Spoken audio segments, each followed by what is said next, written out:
안녕하세요. 자식들만 생각하면 가슴이 미어지는 60대 아버지입니다. 저와 아내 사이엔 두 아들이 있어요. 그런데 세상은 유독 그 아이들에게 가혹하더군요. 아주 커다란 불행이 각각 하나씩 저희 아이들의 인생을 덮치더라고요. 부모로서 그 모습을 지켜보는 건 가슴이 찢어지는 일이었는데요. 오늘은 그 아픈 이야기들을 조금 나누고자 합니다. 잠시 시간을 내어 이야기를 들어주신다면 정말 감사할 것 같아요. 제가 누군가의 아버지이듯 제게도 아버지가 계셨습니다. 저희 아버진 정말 성실한 분이었어요. 당시 아주 어린 시절에 제가 살던 시골엔 아직 소작농이라는 개념이 있었는데 아버진 소작농으로 일하며 정말 열심히 돈을 모으셨어요. 어머니는 아버지와 함께 아버지가 벌어오신 돈을 악착같이 모으셨고 두 분은 그 돈으로 저와 누님들을 데리고 서울로 상경하셨죠. 아버진 서울의 한 전파사에 취업해 일을 하다 나중엔 직접 전파사를 차려 가족들을 건사하셨습니다. 그렇게 쉬지 않고 일하면서도 아버진 독서와 공부도 게을리하지 않으셨어요. 격변하는 시대야. 이럴 땐 지식이 곧 힘이 되는 거야. 나 같은 무식한 사람도 공부하니까 세상이 보이더라고. 전 그런 아버지를 정말 존경했습니다. 아버진 끊임없이 지식을 탐구하셨고 그런 아버지를 본받아 저와 누님들도 열심히 학업에 매진했어요. 큰 누님은 일찍 시집을 가셨지만 작은 누님은 그 당시 아버지가 여대까지 보내주셨죠. 그리고 저 또한 대학을 졸업한 뒤 아주 번듯한 회사에 취직했습니다. 아버지 몸을 쓰며 일하던 자신과 달리 자식들은 지성인이 되었다며 정말 좋아하셨죠. 주머니가 넉넉하다고 돈 헤프게 쓰지 말고 아껴야 있는 재산도 지킬 수 있는 거다. 나이가 들어가도 항상 세상을 공부하고 눈을 밝게 뜨거라. 공부한 덕에 부동산 쪽에도 눈이 밝으셨던 아버진 상가 건물도 두 채 가지고 계셨습니다.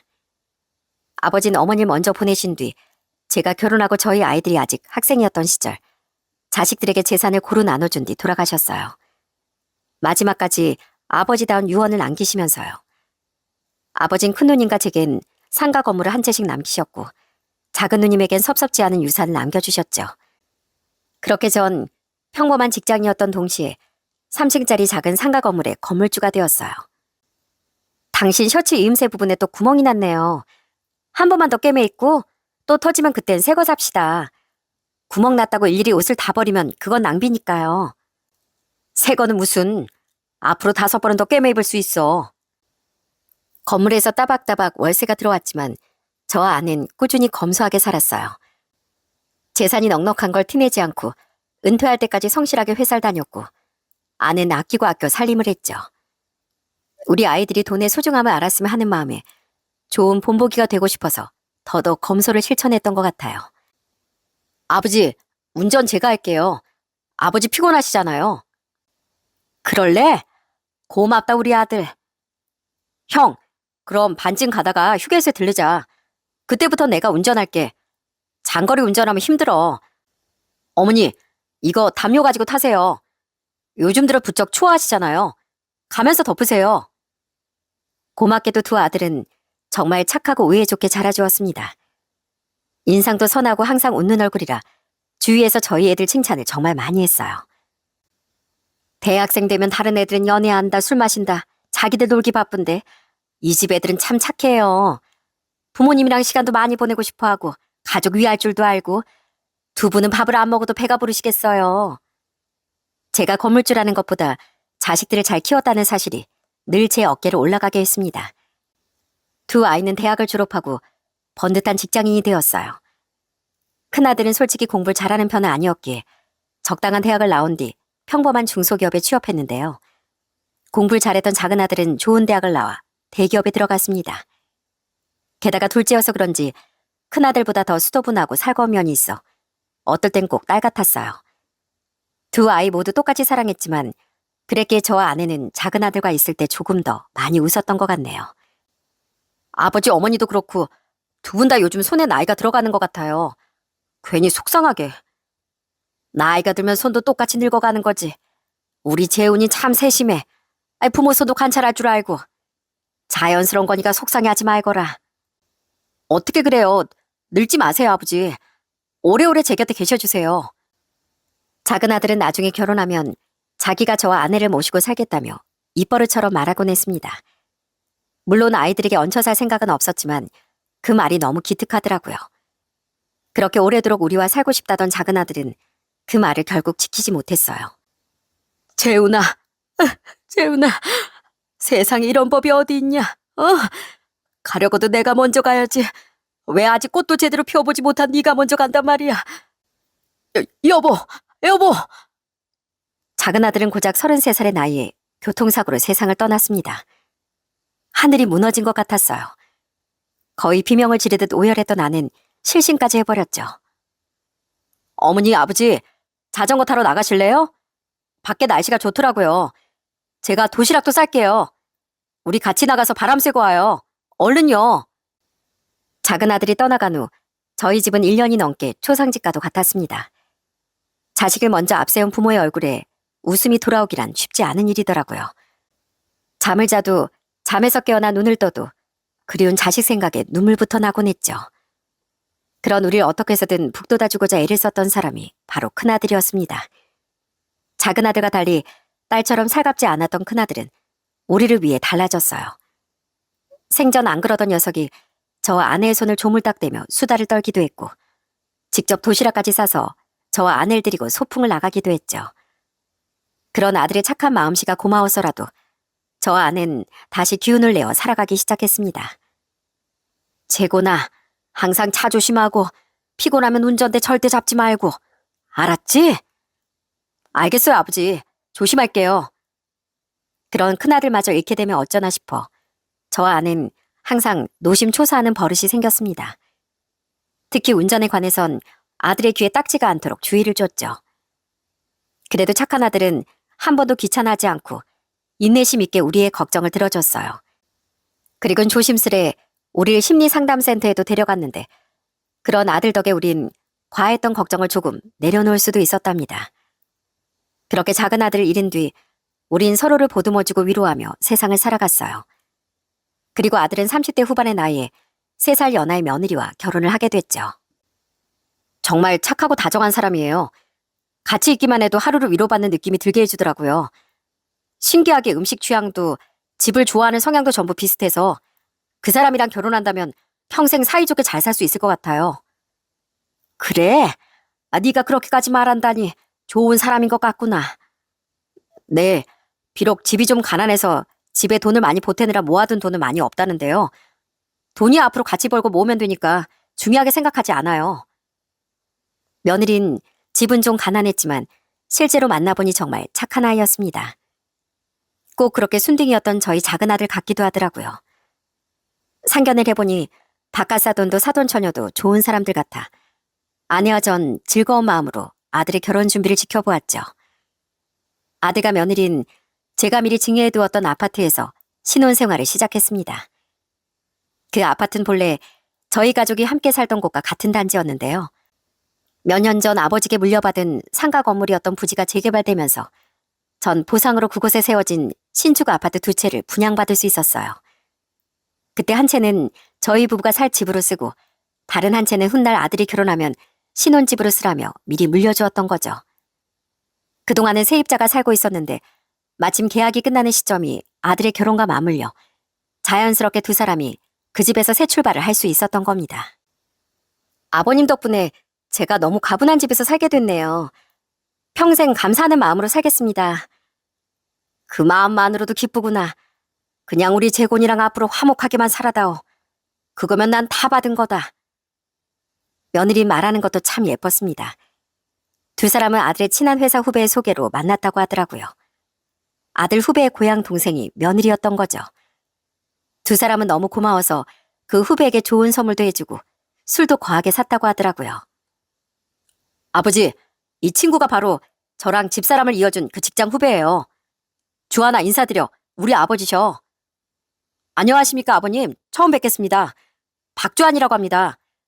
결혼식장에서도 뵀었는데 아마 정신이 없으셔서 절 기억은 못하셨을 거예요. 아들과 며느린 자신들을 이어준 그 후배와 결혼 후에도 굉장히 가깝게 지내더군요. 아무래도 같은 아파트 단지에 살다 보니 전 아들 내외와 자주 교류할 수 있었는데 두 아이는 그 후배란 사람과 식사도 자주 하고 술도 마시며 한 번은 같이 서울 근교로 놀러도 다녀왔다고 하더라고요. 어느 날엔 제가 아들 집에 두고 온 물건이 생각나 아들에게 연락 후 아들 집으로 간 적이 있었는데요. 마침 그 후배가 아들의 집에 놀러와 셋이 술을 한잔하고 있더군요.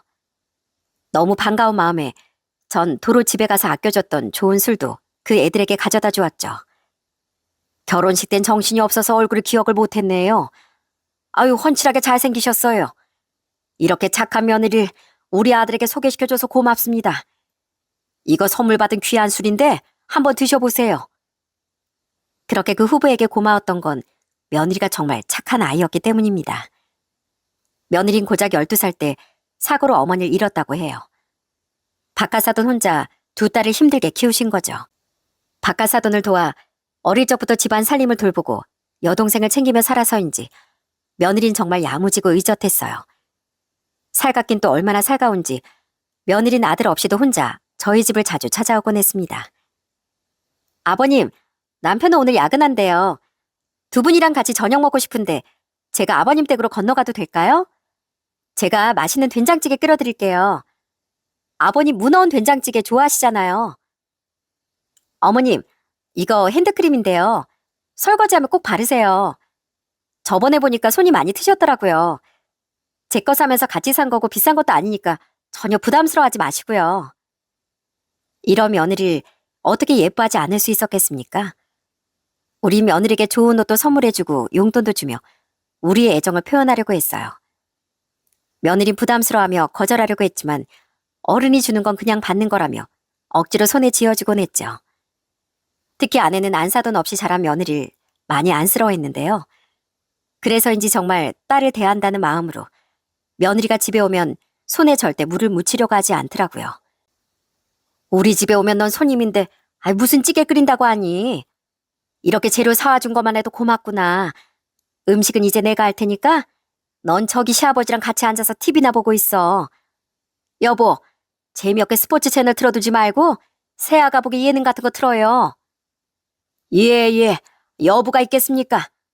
아가, 이리 오너라. 괜히 네가 옆에서 돕고 싶다고 어슬렁거리면 네 시어머니 부담돼. 얼른. 저도 며느리를 새로 생긴 딸이다 생각하며 정말 귀하게 대했습니다. 그리고 결혼한 지 4개월 뒤 며느리가 임신 소식을 알렸을 땐 가족 모두 너무 기뻐 어쩔 줄을 몰라 했어요. 고맙다, 아가. 결혼한 지 얼마나 됐다고 벌써 임신이라니. 네가 아주 복덩이로구나. 작은 아들이 세상을 떠난 뒤로 가장 기뻤던 경사였네요. 너무 고마운 마음에 아내와 전 며느리에게 전화해 먹고 싶다는 건 전부 다 사다 줬어요. 어차피 집이야 코앞이었으니까요. 그런데 며느리가 임신 소식을 알린 지 2달 뒤 마냥 순조롭기만 할 줄 알았던 저희 가족에게 엄청난 사건이 일어나더라고요. 어머님, 아버님. 아니, 새아가 무슨 일이야? 무슨 일인데 이렇게 얼굴이 눈물로 범벅이야? 어느 평일 오후 며느리가 엉엉 울며 저희 집에 찾아왔더군요. 아직 회사에 있을 시간인데 왜 여기 있냐고 물으니 며느리는 은행에 볼 일이 있어 겸사겸사 하루 휴가를 썼다고 말했어요. 그런데 볼 일을 다 보고 집에 돌아왔더니 충격적인 택배가 하나 와 있었다는 거예요. 아들 앞으로 온 작은 택배 상자를 뜯어본 며느린 그 안에 든 물건을 보고 기절할 뻔했다고 합니다. 그리고 택배로 도착한 물건을 며느리에게서 건네받은 저와 아내 또한 정말 뒤로 넘어갈 뻔했어요. 이것 좀 보세요. 제 남편 바람 피웠나 봐요. 결혼한 지 얼마나 됐다고 어떻게 남편이 저한테 이럴 수가 있어요? 택배로 도착한 물건은 바로 사진들이었습니다. 사진 속엔 저희 아들이 웬 여자와 다정한 모습을 연출하고 있더라고요. 술에 취한 건지 잠든 건지 대부분 눈이 풀려 있거나 잠들어 있긴 했지만 분명한 건 우리가 봐도 아들이 외도를 한 것 같았다는 겁니다. 며느린 함께 동봉되어 있던 거라며 우리에게 웬 쪽지도 보여줬어요. 내 번호 알지, 오빠? 왜 내 전화 계속 피해? 나 이렇게 증거도 다 가지고 있는데 자꾸 연락 안 받으면 오빠 와이프한테 나랑 찐한 시간 보냈던 거 다 말해버린다? 싫으면 연락해. 우리 건설적인 얘기 해보자고. 운 나쁘게 오빠 와이프가 먼저 이걸 보게 되면 뭐 그땐 미안. 이혼하게 되면 내 품으로 와. 분명 남편이랑 바람 피운 여자가 그걸로 뭐라도 뜯어내려는 수작인 게 뻔해요. 제가 오늘 휴가를 써서 그걸 먼저 못 봤으면 감쪽같이 계속 모를 뻔했다고요. 어떻게 그 인간이 저한테 이럴 수가 있어요? 네? 우선 진정해라, 아가. 애한테도 너한테도 안 좋아. 내 이 김재곤 이놈의 자식을 그냥. 도무지 믿을 수가 없었지만 눈앞에 버젓이 증거가 있으니 현실을 부정할 수도 없었습니다. 아는 숨이 넘어가도록 흐느끼던 며느리를 달래느라 정신이 없었고 전 당장 아들에게 전화를 걸었어요. 너 언제 퇴근하냐? 너 대체 밖에서 무슨 짓거리를 하고 돌아다니는 거야? 너 퇴근하면 당장 우리 집으로 튀어와. 네가 바람 피웠다는 증거 사진, 너랑 놀아놨다던 여자가 택배로 다 보냈다. 그걸 지금 새아가가 보고 뒤로 넘어가기 직전이야. 엉엉 우는 며느리를 겨우 달래고 나니 조퇴라도 한 건지 아들이 집에 도착했더군요. 사진들과 쪽지를 본 아들은 사태 파악을 한 건지 얼굴이 파랗게 질렸습니다. 그리고 냅다 무릎을 꿇곤 전부 실토를 하더라고요. 얼른 어떻게 된 일인지 전부 말해. 그리고 새아가한테 손이 발이 되도록 빌어. 헤어지자고 하면 헤어지고 혀를 깨물라면 깨물어. 잘못했어요, 아버지, 어머니. 여보, 정말 미안해. 근데 저도 진짜 미치겠어요. 기억이 하나도 안 난다고요. 그게 무슨 말이야? 사건의 정황은 이러하더군요. 얼마 전 아들은 자신의 후배와 둘이 술을 진탕 마셨다고 합니다.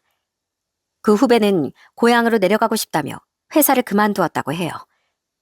퇴사 기념으로 남편과 후배는 그날 코가 삐뚤어지도록 새벽까지 술을 마셨던 겁니다. 며느리 임신 중이라 함께 할 수 없었지만 그 후배도 저희 아들도 철석같이 믿었기에 아들이 늦게까지 집에 들어오지 않았어도 걱정하지 않았다고 해요. 아들은 그날 아침에 들어왔는데 대리를 불러 집으로 왔다가 차에서 그만 잠들었다는 핑계를 댔다고 하더라고요. 실은 그거 거짓말이었어요. 술을 얼마나 마셨는지 그날 저 필름이 끊겼었어요. 근데 아침에 눈을 떠보니까 웬 숙박업소더라고요. 심지어 제 옆에 난생 처음 보는 여자까지 있었고요. 제가 아무리 취해도 생전 실수도 안 하고 필름이 끊긴 적도 없었는데 너무 당황스러웠어요. 대체 무슨 일인가 싶고 겁도 나서 우선 그 여자를 두고 도망치듯 나왔는데 아무리 기억을 해보려고 해도 머리만 아프고 기억이 안 나더라고요. 아들은 술에 취해 해서는 안 되는 실수를 했던 겁니다. 급하게 그 후배에게 전화를 걸어 전날 일에 대해 물었더니 그 후배는 이렇게 말했다고 해요. 기억 안 나요, 형? 형이 너무 취해서 우리 3차로 갔던 술집을 끝으로 헤어졌잖아요. 형 대리기사 오는 거 보고 간다고 해도 자꾸 형이 먼저 가라고 화를 내서 저 먼저 택시 타고 집으로 왔는데 형 바로 집에 안 가셨어요? 아니야. 집에 왔는데 차에서 잠들었어. 기억이 안 나서 물어본 거야. 그럼 쉬어라. 하지만 그 통화는 아들의 기억을 더 미궁에 빠뜨릴 뿐이었다고 하더라고요. 우선 거짓말을 했던 아들은 엄청난 죄책감에 시달렸다고 해요. 그런데 그 와중에 그날 오후 그 여자에게 전화가 걸려왔다고 합니다. 모르는 번호로 전화가 오길래 받아봤더니 그 여자였던 거예요. 오빠, 왜 말도 없이 갔어? 서운해. 이러는데 진짜 귀신이라도 본 줄 알았어요. 어떻게 제 번호를 알았냐고 하니까 전날 제가 자기한테 여보 자기 하면서 제 번호도 알려줬다더라고요. 유부남인 것도 다 말했다고요. 제가 무슨 어디 술집에서 혼자 술을 마시다 친구들이랑 술을 먹던 자기를 꼬셨다는데 뭐가 기억이 나야 말이죠. 무서워서 2번 다시 연락하지 말라고 하고 전화를 끊었는데 그 뒤로도 계속 전화가 오는 거예요. 아들은 너무 무서워 그 여자의 번호를 차단해버렸다더군요. 그 뒤로 조마조마한 마음으로 하루하루를 버티고 있었는데 그 여자가 나쁜 마음을 품고 집으로 그런 사진까지 보냈던 겁니다. 집 주소는 어떻게 알았는지 모르겠다는데 지금 그게 중요한가요? 저는 집에 있던 효자손을 들고 아들을 마구 후려쳤습니다. 술을 마시려거든 사람처럼 마셔야지. 어디서 이런 되먹지 못한 짓을 해?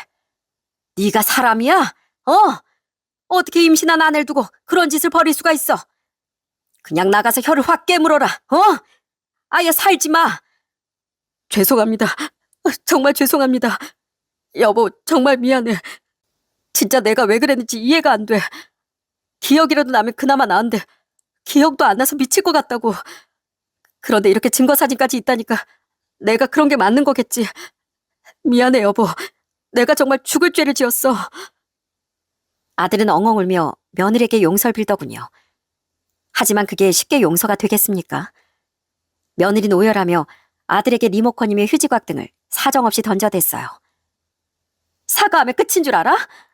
어떻게 나한테 이럴 수가 있어. 평생 내 눈에서 눈물 안 나게 해주겠다며. 뱃속 우리 애한테 부끄럽지도 않아? 난 이대로 못 살아. 못 산다고. 그렇다고 아직 태어나지도 않은 애 나 혼자 키울 수도 없는데 이제 어쩔 거야? 어떡할 거냐고. 내 인생 물어내, 이 사기꾼아. 미안해, 여보. 정말 잘못했어. 아들은 차마 용서해달라는 말도 하지 못한 채 계속 용서를 구하더라고요. 악을 쓰던 며느린 무리가 온 듯 바닥에 풀썩 주저앉더군요. 아가! 아이고, 아가! 우린 너무 놀라서 우선 급하게 며느리를 응급실로 데려갔습니다. 다행히 며느리에게도 태아에게도 이상은 없었지만 정말 심령 감수했죠. 이후 며느리는 집을 나가진 않았지만 그 원망과 분노는 사그라들지 않았어요. 저와 아내라도 가서 며느리의 다친 마음을 안아주고 싶었건만 그 상황에 그건 당연히 역효과일 것 같아 우선 잠자코 상황을 지켜봤습니다. 아들에게만 전화를 걸어보면서요. 세아가 너 어떻냐? 계속 스트레스 받으면 애한테 악영이 안 가고 세아가 몸도 상할 텐데. 매일 울어요. 자기 인생 이제 어떡하냐고요. 그냥 차라리 아직 혼인신고도 안 한 거 이대로 갈라서자길래 다 수용하겠다고. 알겠다고 했는데 붙잡지도 않냐면서 또 울고 그럼 한 번만 용서해주면 두 번 다시 안 그러겠다. 평생 당신이 하라면 하고 가라면 가면서 숨도 허락받고 쉬면서 살겠다고 했더니 이대로 어떻게 사냐면 또 울고. 대체 어떻게 해야 될지 모르겠어요. 전 고통받아도 싸지만 이대로 가다간 집사람이랑 애한테 큰 문제가 생길까봐 그게 두려워요. 제가 대체 왜 그랬을까요? 제발 기억이라도 나면 좋겠어요. 새아가가 화내면 미안하다고 하고 욕을 하면 먹어. 넌 그래도 싸. 근데 너희 아직 혼인신고 안 했어? 임신한 거 알았을 때 바로 한 줄 알았더니만. 구청 가기 귀찮다면서 집사람이 천천히 해도 상관없다고 하더라고요. 그래서 그냥 애 태어나기 전에만 천천히 하려고 했죠. 아무튼 너 내가 새아가랑 뱃속에만 아니었으면 내 손으로 아주 아작을 내줬을 거다. 며느리도 아들도 그렇게 지옥 같은 시간을 보내고 있었습니다. 그러다 한 번은 며느리가 직장도 쉬고 가출까지 했더군요. 이럴 수도 저럴 수도 없게 된 막막한 인생을 더 살 자신이 없다는 문자를 남기고서요. 당연히 집안은 발칵 뒤집어졌고 우린 경찰에 신고해 며느리를 찾아다녔습니다. 며느리가 너무 큰 충격으로 혹여 나쁜 마음까지 먹었을까 봐요.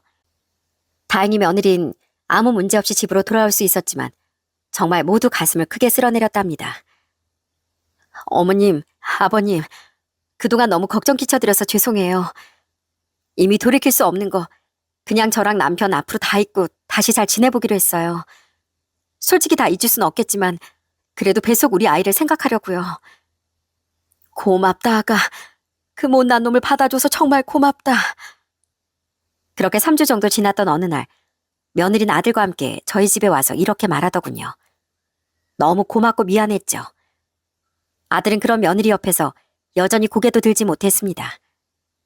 그런데 그로부터 며칠 뒤 저는 그 사건의 더 엄청난 내막을 알게 되고 말았어요. 집에 있던 전 그날 회사에 있던 아들에게 전화 한 통을 받았습니다. 아버지, 정말 죄송한데 저희 집에 잠깐만 가봐 주시면 안 될까요? 오늘 정수기 업체에서 점검하고 필터도 갈아준다고 방문한다고 했는데 제가 정신이 없어서 깜빡했어요. 원래 제가 겸사겸사 다른 볼일도 볼 겸 오늘 휴가 쓰려고 했는데 부탁드려요. 아들도 며느리도 직장에 가 있었기에 전 흔쾌히 아들의 집으로 향했습니다. 전 아들이 알려준 현관문 비밀번호를 치고 집에 들어갔어요. 그런데 아무도 없어야 할 집안에서 음악 소리가 굉장히 크게 들리더군요. 순간 도둑이라도 들었나 싶어 전 조심조심 집 안으로 들어가 봤습니다. 며느리가 오늘 직장에 안 간 건가? 살짝 열린 안방문 틈새로 보니 며느리의 옆모습이 보이더라고요. 회사에 있어야 할 며느리가 집에 있었던 거죠. 며느리는 음악 소리 때문에 제가 온 것도 모르는 것 같더라고요. 저는 인기척을 내려고 했어요. 그런데 딱 그 타이밍에 전화가 걸려왔는지 며느리는 휴대폰을 들어 전화를 받더라고요. 음악 소리를 살짝 줄인 며느리는 그래도 음악 소리 때문에 자신의 목소리가 안 들릴 것 같았는지 커다란 목소리로 전화를 받기 시작했습니다. 저는 애매하게 인기척을 낼 타이밍을 놓쳤는데요. 그건 저희 가족에게 엄청난 천운이었어요. 며느리의 통화 내용엔 정말 엄청난 진실이 담겨 있었거든요. 여보. 아니지. 자꾸 이렇게 부르다 지금 남편 앞에서 실수할라. 어쩐 일이야, 주한이 오빠? 황당하게도 며느린 다른 남자에게 여보라는 말을 하더군요. 그런데 그 이름이 너무 낯이 익은 겁니다. 순간 아들의 직장 후배 얼굴이 스쳐 지나갔어요. 그 후배의 이름이 바로 주한이었던 것이 생각이 나더라고요. 고향 오빠라더니 이게 무슨 일인가 싶어 저는 계속 귀를 기울였습니다. 혹시 몰라 몰래 휴대폰 녹음기까지 켜둔 채로요. 아, 이 집 명의 언제 바꾸냐고? 아이, 왜 이렇게 참을성이 없어. 좀 기다려봐. 다음 주에 김재곤 그 인간이 이 집 내 명의로 바꿔준다고 했으니까. 그 멍청한 인간, 오빠랑 나랑 짜고 사람까지 고용해서 만들어준 작전에 걸린 줄도 모르고 너무 웃기지 않아? 그 인간, 오빠가 일부러 계속 독한 술 먹이고 자기를 만취하게 하려고 했던 거 상상도 못하고 계속 자기가 술 조절 못하고 취해서 실수까지 한 줄 알지. 그 여자랑도 진짜 자기가 뭐라도 한 줄 안다니까? 하긴 그렇게 멍청한 인간이었으니 애초에 오빠랑 내가 원래 부부였다 이혼했다는 건 알지도 못하고 나랑 결혼까지 한 거겠지 뭐. 심장이 쿵쾅거렸습니다. 너무 엄청난 내용이 계속 들려왔어요. 그러니까 며느리와 아들의 후배는 원래 부부관계였던 겁니다. 그걸 숨기고 아들의 후배는 아들에게 며느리를 소개시켜줬고 심지어 아들의 바람 사건도 다 그 둘이 꾸민 계략이더라고요. 전 몰랐는데 아들은 며느리에게 아파트 명의까지 돌려주려고 했던 거예요. 어떻게 집 명의 바꾸도록 꼬셨냐고? 알지? 내가 위험한 마음까지 먹은 것처럼 실감나게 연기했던 거. 이 비싼 집 명의를 내 앞으로 해달라는 말을 꺼내기가 생각보다 어려워서 내가 그런 쇼까지 했다니까. 그랬더니 대체 어떻게 하면 내 마음이 괜찮아지겠냐고 자기가 어떻게 해야 되냐고 울면서 묻더라. 이만큼 난리쳤으면 됐다 싶어서 그때 냅다 이 아파트를 내 명의로 돌려달라고 했지. 집이 탐나서가 아니라 당신이 또 바람 피우면 어쩌냐. 그럼 난 정말 인생만 망치는 거 아니냐. 나도 믿을 만한 안전장치 하나는 있어야 될 거 아니냐고 말했어. 그러니까 결국 알겠다고 하더라. 며느린 처음부터 끝까지 전부 거짓투성인 사기꾼이었더군요. 그 뒤의 내용을 들어보고 앞뒤를 끼워 맞춰 정리해보자면 대충 이런 상황인 것 같았어요. 일찍 결혼했던 두 사람은 아들 후배의 무리한 주식 투자 노름으로 많은 빚이 생겼다고 합니다. 그 돈 때문에 엄청나게 다투다 결국 이혼을 했었다네요. 그 후배는 그 뒤 정신 차리고 취업 자리를 알아보다 제 아들이 다니던 회사에 입사했던 거죠. 그리고 그 뒤 그들은 다시 화해를 한 모양인데 빚이 거의 고스란히 남아있는 상황에서 재결합을 해봤자 어려운 형편은 계속되지 않았겠습니까? 그때 그들은 마침 그 후배와 친하게 지내고 있었던 저희 아들을 이용할 계획을 세웠던 거예요.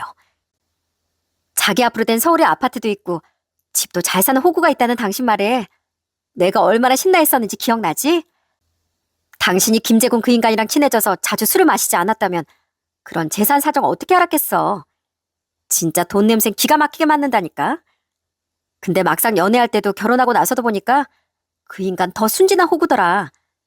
이래서 좋은 집에서 화초처럼 자란 인간들은 다루기가 쉽다니까. 돈 주고 고용했던 그 여자? 당연히 잘 정리했지. 여기 시부모가 그 여자를 돈을 요구한 죄로 신고하자고 하길래 그거 무마하느라 애 좀 먹었지 뭐. 진짜 죄 있는 내 남편인데 그런 여자 신고해서 뭐가 낫겠냐고. 그냥 내버려 두라고 겨우 말렸다고. 며느린 저와 아내도 모두 느슨해 빠진 호구라며 비웃더군요. 그러니까 아들은 술김에 했던 말로 돈이 필요했던 그들의 표적이 됐던 겁니다. 며느리는 아들의 돈을 노리고 결혼을 했고 아들 명의 아파트를 빼앗아서 팔아 그걸로 후배의 빚도 갚고 둘이 새 출발을 하려고 한 거죠. 이 집 시세가 많이 올라서 지금 무려 15억이야, 15억. 우리가 언제 그런 돈을 만져보겠어. 오빠 아직 서울에 있지?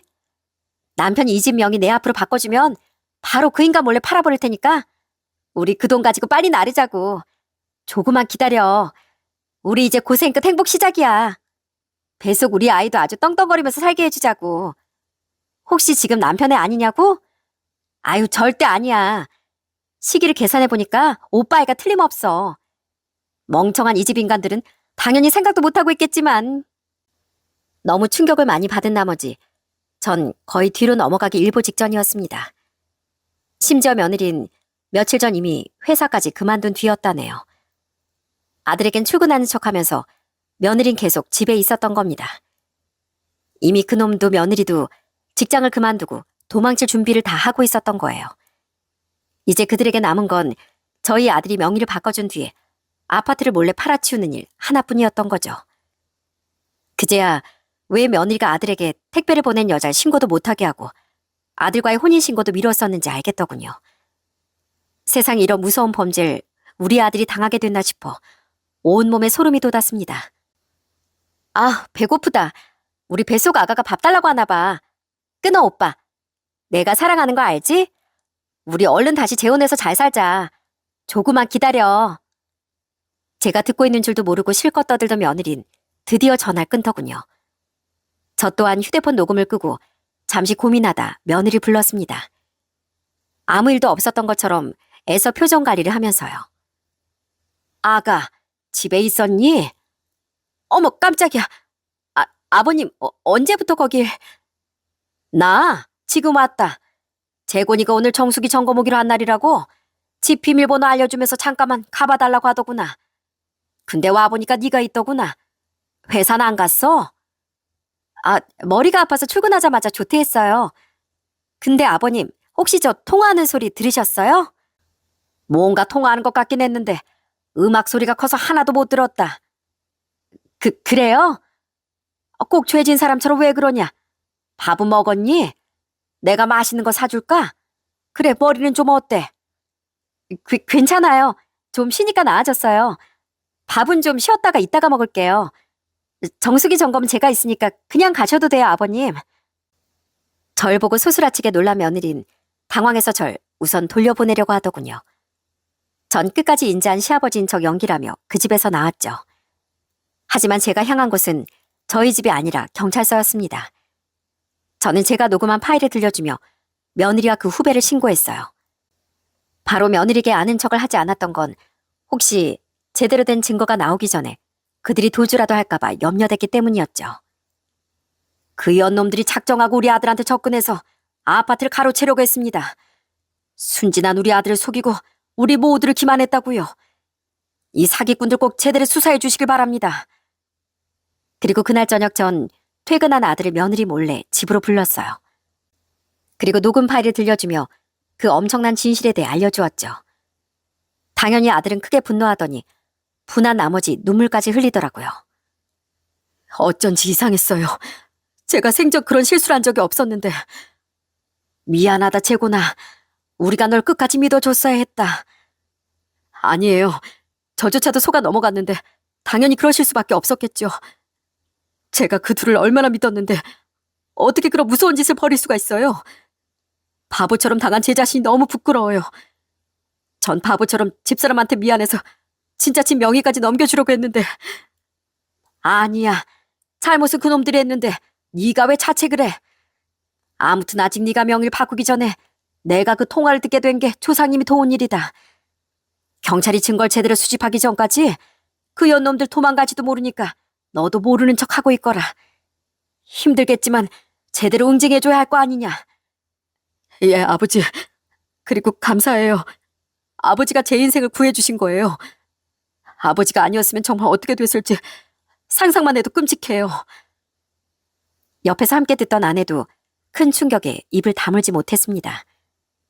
저희 셋 모두 배신감이 엄청났어요. 그도 그럴 것이 며느린 저희 앞에서 정말 착한 며느리 연기를 잘했었거든요. 게다가 바깥사돈과 사돈처녀까지 다 만났었는데 어떻게 그런 무서운 상상을 할 수 있었겠어요? 우린 때를 기다리며 우선 숨을 죽이고 있었습니다. 경찰은 제 녹음 파일을 수사 단서로 활용해 아들이 후배와 술을 마셨던 술집과 아들이 잠에서 깼을 때 있었다던 숙박업소 주변 CCTV 자료를 모두 확보하고 그들의 사기 행각에 대한 수사를 이어갔어요. 다행히 CCTV엔 그 후배라는 놈이 직접 정신을 제대로 차리지 못하는 아들을 데리고 숙박업소에 들어가는 것까지 고스란히 찍혀서 남아있었더라고요.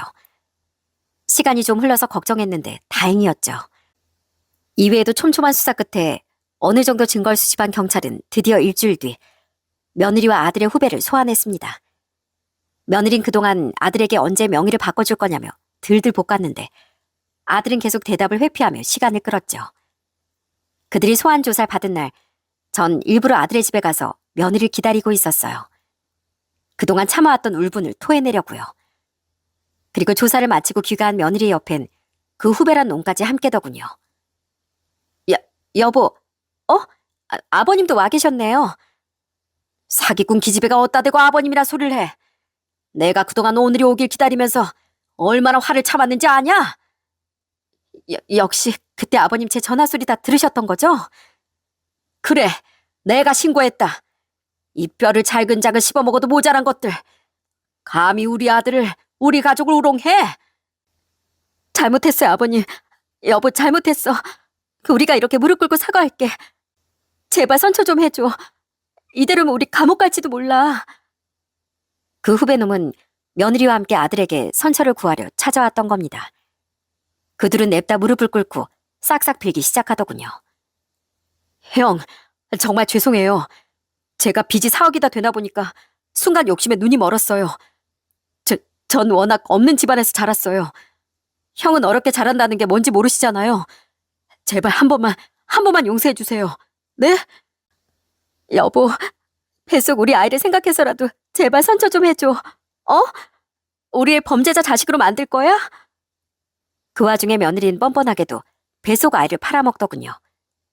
그들을 노려보고 있던 아들은 기가 찼는지 코웃음을 치며 소리쳤죠. 네? 그의 저놈애라며? 당신 입으로 그랬다며? 근데 감히 내 앞에서 애를 들먹여? 전에 당신이 나한테 한 말 그대로 돌려줄게. 애한테 부끄럽지도 않아? 어떻게 이따 무서운 사기를 칠 수가 있어? 니들 같은 인간들이 부모라니 그 애가 불쌍하다 불쌍해. 아니야. 이게 당신 애야. 솔직히 애가 태어나기 전까지 정확하게 확인도 못하잖아. 아니? 그 앤 저놈 애야.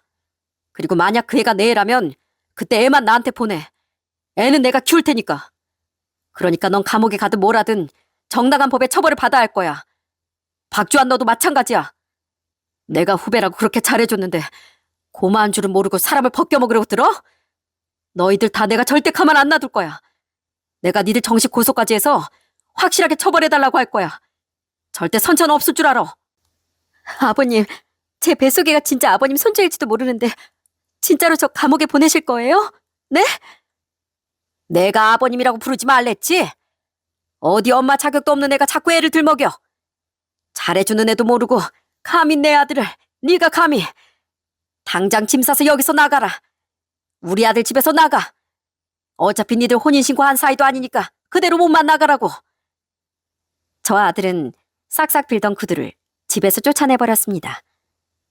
더 기가 막혔던 건 수사 결과 상견례와 결혼식 때 봤던 바깥사돈과 사돈처녀도 전부 거짓이었다는 거예요. 그들은 그냥 돈을 주고 고용당한 사람들이더군요. 며느린 결혼 생활 동안 자기 아빠와 동생이 바쁘다며 아들과 친정에 가길 꺼려했는데 그런 진실이 숨어 있었던 거죠. 아들은 며느리와 함께 결혼 후 딱 한 번 자기 처갈 찾아갔었는데 그때도 며느린 돈을 주고 같은 알바를 고용했었던 거죠. 실제로 며느리에겐 홀아버지와 여동생이 있긴 했는데 며느리가 과거 어떤 행동을 했었는지 모르겠지만 이미 절연을 당한 사이였다고 해요. 이후 아들은 집에 짐을 전부 빼서 저희 집으로 다시 들어왔습니다. 그리고 며느린 끝까지 포기하지 못하고 저희 집에 찾아와 또 선처를 부탁했어요. 그때 아내는 집에 있던 소금을 들고 나가 며느리에게 뿌려버리며 소리쳤죠. 감히 우리 아들 인생을 망치려 들어놓고 선처를 바래?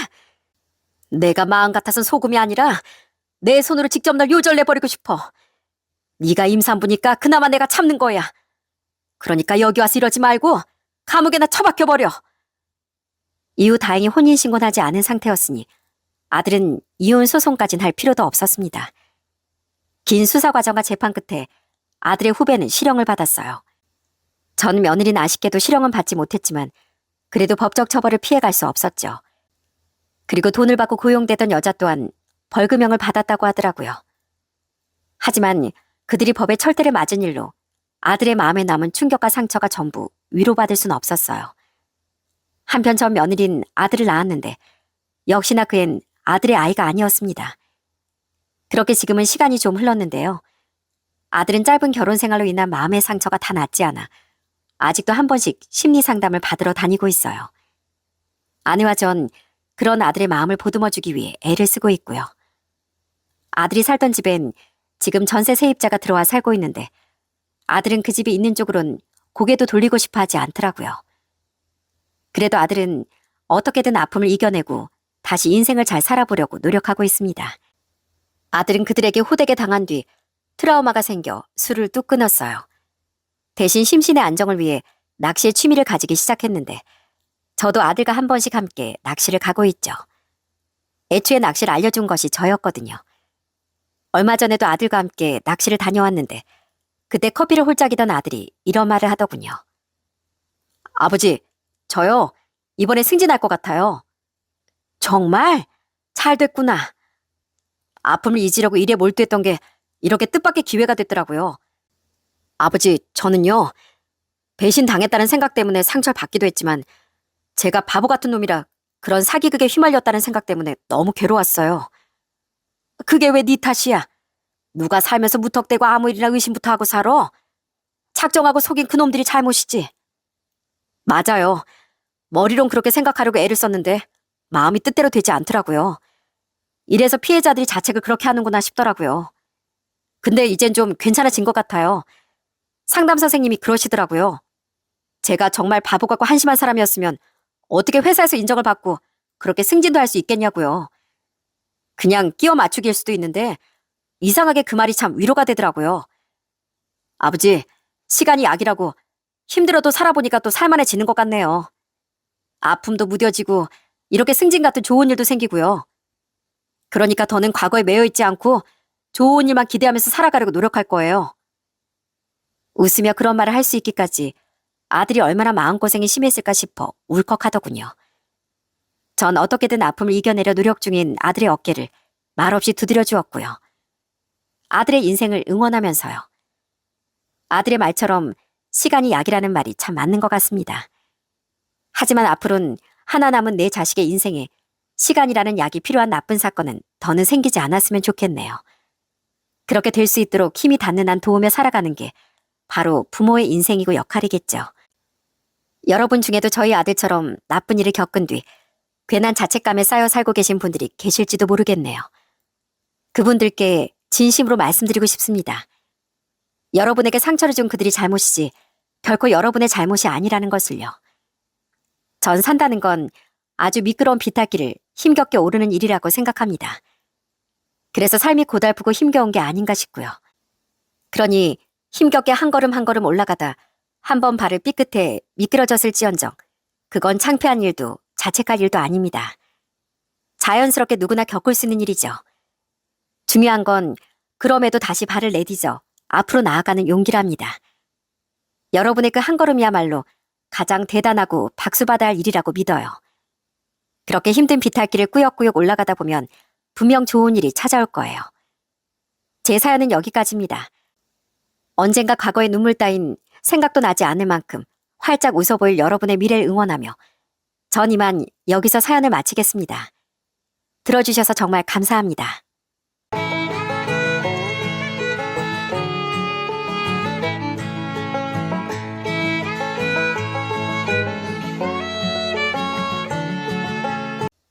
안녕하세요. 내로남불인 남편에게 통쾌한 한방을 날려주었던 지방에 사는 김현주라고 합니다. 저희 부모님은 정말 좋은 분들인데요. 다만 마음이 너무 여리고 약하시답니다.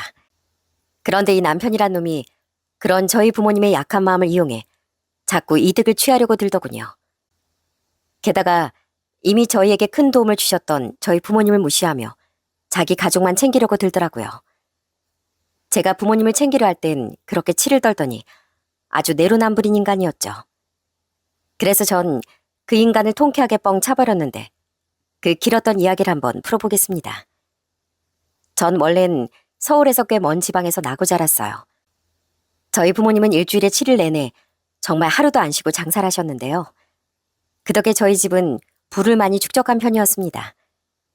어릴 땐 그렇게 잘 살지 못했지만 제가 두 돌이 지났을 때부터 부모님이 시작한 갈빗집이 운 좋게 점점 유명세를 타며 옛말을 빌리자면 세간살이가 점점 늘어났대요. 막 졸부 이 정도는 아니었지만 부모님은 나중엔 우리가 살던 지방의 3층짜리 건물도 한 채 세우셨죠. 이게 다 너희 부모님이 착하게 살아서 그게 복으로 돌아온 거야. 너희 부모님 같은 사람들 없다. 그러니까 늘 아빠 엄마한테 잘해야 돼. 알겠지? 아빠는 삼남매 중 장남으로 저에겐 고모와 작은 아빠가 계셨습니다. 결혼한 뒤 각각 서울과 경기도에 살고 계시던 두 분은 아빠를 정말 좋아하고 따르셨어요. 아빠는 부모님을 일찍 여인 뒤 가장이 되어 고모와 작은 아빠를 부모처럼 키우셨다는데요. 중학교 진학부터 포기하며 남의 집 농사도 짓고 공장에도 다니며 고모와 작은 아빠를 공부시키셨다고 해요.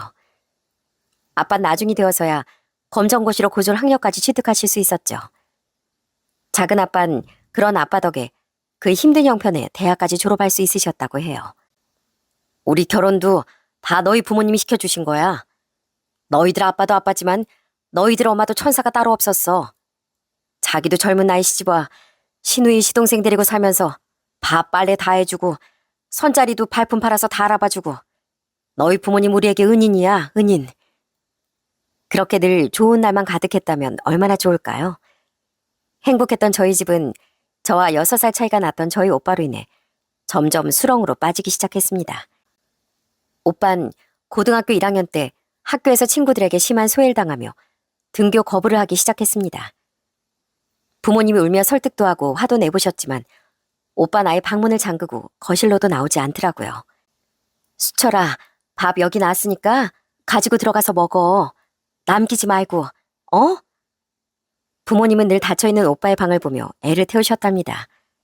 결국 고등학교도 제대로 졸업하지 못한 오빤 거의 5년을 방에만 갇혀 힘든 시기를 보냈어요.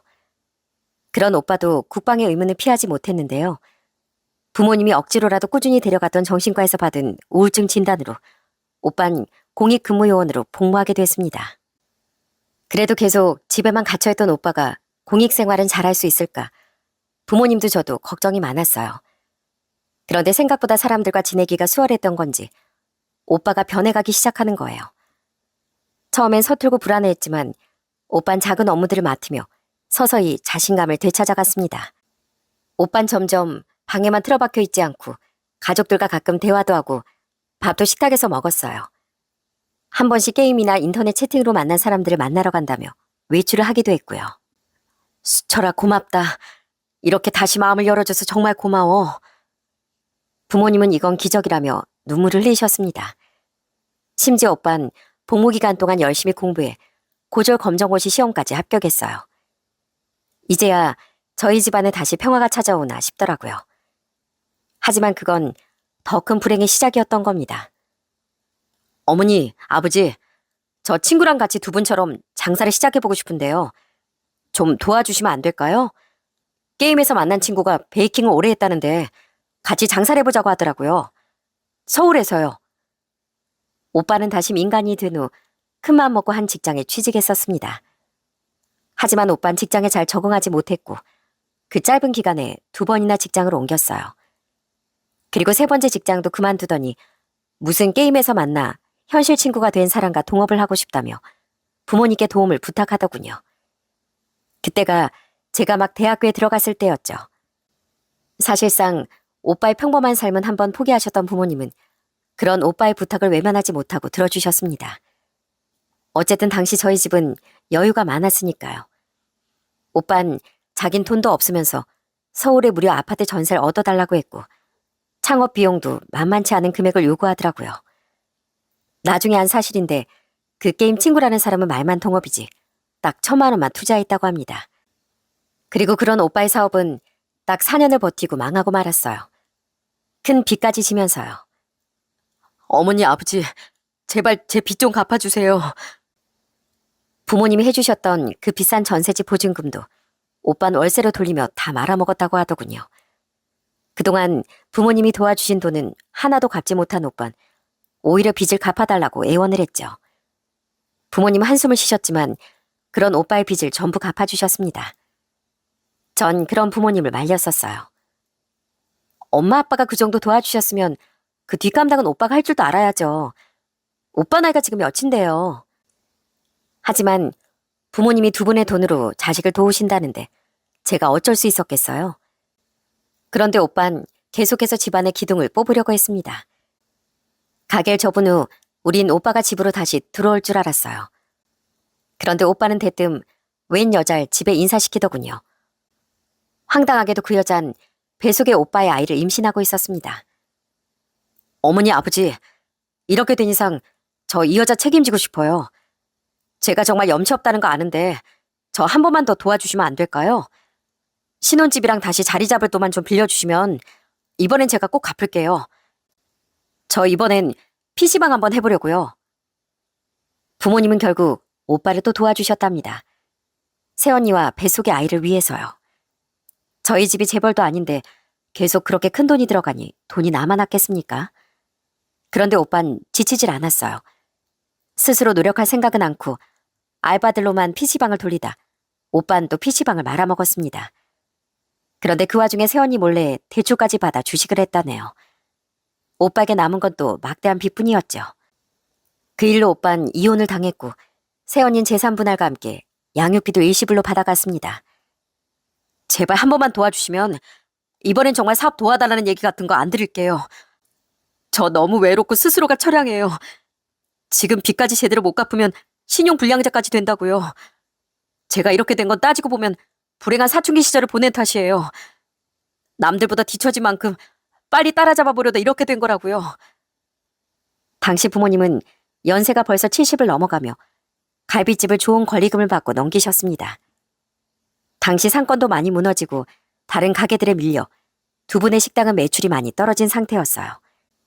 그래서 더 늦기 전에 권리금이라도 챙기고 겸사겸사 이젠 좀 쉬실 겸 가게를 넘기신 거죠. 그런데 그렇게 가게를 처분한 돈마저 결국 오빠에게 들어가고 말았습니다.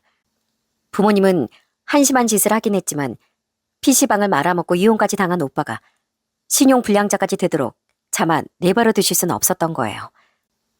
처음엔 죽이 되든 밥이 되든 알아서 하라며 도와주지 않으시려고 했는데 오빤 스스로 나쁜 선택까지 하려고 했었어요. 제가 보기엔 솔직히 딱 봐도 쇼인 것 같았는데 마음 약한 부모님은 결국 오빠에게 또 마음이 약해지셨던 거죠. 그 뒤 오빠는 어찌저찌 수중에 있는 돈으로 서울의 허름한 전셋집을 구하더라고요. 그리고는 한 공장에 취업해 이번엔 마음을 다잡았는지 꾸준히 일을 다니기 시작하더라고요. 그래도 네 오빠가 이제야 사업 욕심을 버리려나 보다. 주식도 더는 손대지 않기로 약속했으니까 제발 앞으로는 사고치지 않았으면 좋겠구나. 전 제발 집안의 기둥을 뽑아먹는 오빠가 정신을 차렸길 바랬습니다. 그 뒤 한동안 오빠가 잠잠해지며 저희 집엔 이번엔 저로 인한 이벤트가 생겼어요.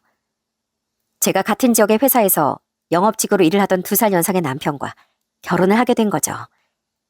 그리고 그때 부모님은 저희 신혼집으로 아파트를 한 채 마련해 주셨습니다. 이곳은 서울에 비해 집값이 많이 저렴한 편이라 가능했던 일이었죠. 엄마, 아빠, 두 분 오빠 때문에 돈도 많이 없으시잖아요. 그냥 그 돈 두 분 노후 자금으로 쓰세요. 아유, 아니다. 이건 너 결혼할 때 주려고 따로 빼놨던 돈이야. 그동안 늘 네 오빠 밑으로만 돈이 들어간 것 같아 너한테 많이 미안했다. 그리고 우리 아직 자식 걱정받을 정도는 아니야. 그리고 우리한테는 아직 3층짜리 그 상가 건물도 남아있잖니. 거기서 나오는 월세만 해도 우린 충분하다. 그때 두 분의 말씀을 듣고 저도 남편도 많이 감사했습니다. 제가 집안 형편에 대한 이야기 많이 하지 않아 나중에 남편은 좀 놀랐다는 듯 말하기도 했죠. 어머님, 아버님 건물 주셨어? 그때만 해도 남편이 저희 부모님의 재산에 눈독 들일 거라곤 생각도 못했습니다. 연애 기간 동안 지켜본 남편은 성실하고 정직한 사람이었거든요. 그런데 견물생심이라고 눈앞에 탐나는 떡이 생기면 사람은 변하기 마련이더라고요. 여보, 장인 장모님 뵌지 너무 오래된 것 같다. 우리 오늘 장인어른 좋아하시는 삼겹살 사들고 처가에 놀러 갈까? 남편은 처음엔 저희 부모님께 정말 잘했습니다. 오빤 일이 힘들다며 친정엔 거의 내려오지 않았는데 자신이라도 아들 노릇을 해야 하지 않겠냐고 하더라고요. 그런 남편은 결혼한 지 얼마 안 돼요. 갑자기 자기 사업을 하고 싶다고 말하더군요. 영업하면서 쌓아놓은 인맥도 있고 내가 회사 차리면 따라오겠다는 기술자랑 개발자도 있어. 사실 결혼 전부터 계속 구상한 건데 나 믿고 한 번만 도와주면 안 될까?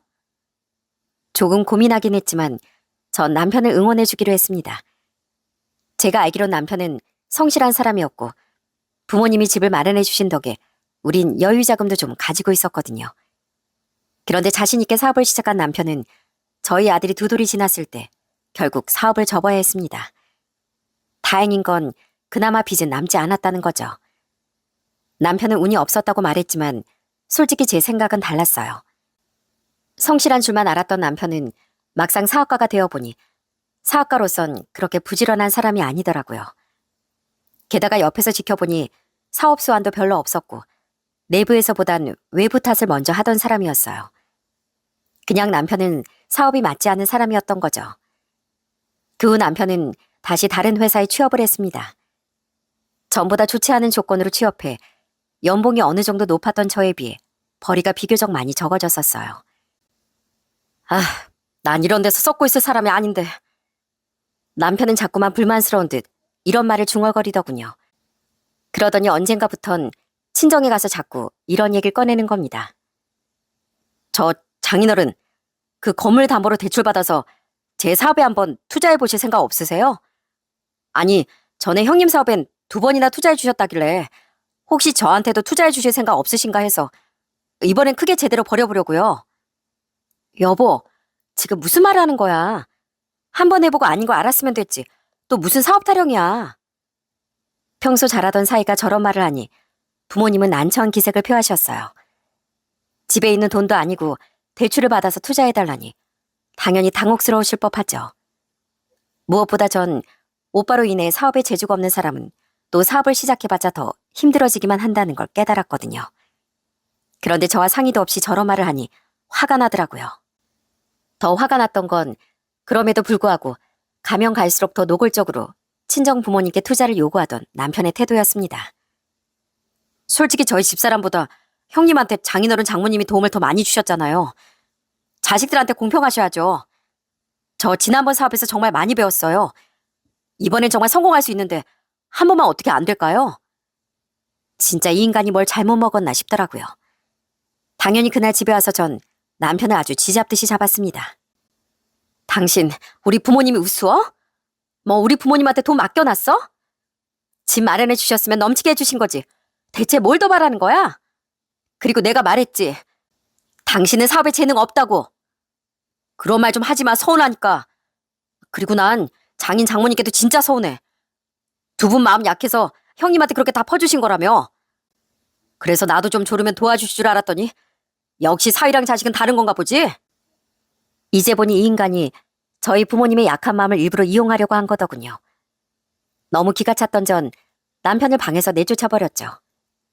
그 뒤 2번 더 저희 부모님을 설득하는 데 실패한 남편은 완전히 삐져선 친정에 잘 가지도 않으려고 했습니다.